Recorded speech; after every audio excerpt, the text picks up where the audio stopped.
કાકા તમારું કામ હતું યાર. બોલ ને તું કે ભાઈ કપડા કાઢ દો. ના ના કપડા નથી કાઢવા, તમારે ઘેર જગ્યા હતી ને ત્યાં અમારે જમણવાર રાખો. ઈ નહીં હો ભાઈ, ઈ નહીં. તમારા સામે અહીંયા હોય સોલ્ટીના. મને નહીં પોહાય.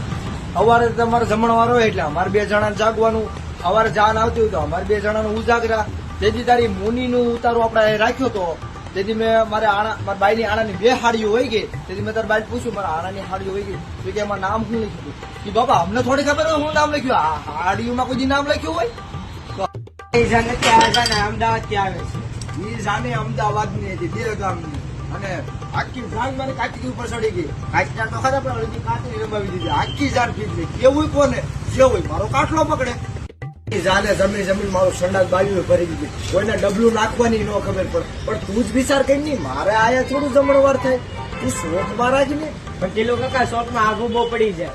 હવે ભલે નાખવું પડે એની કારણે 2 જાને બધા ઠેકડા મારે 2 તું વધુ ખાય.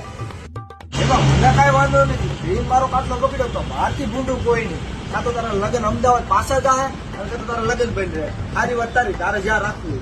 તો હારો પેલો કાકા હું શોખમાં જ રાખી દઉં. હા તો વાંધો નહીં.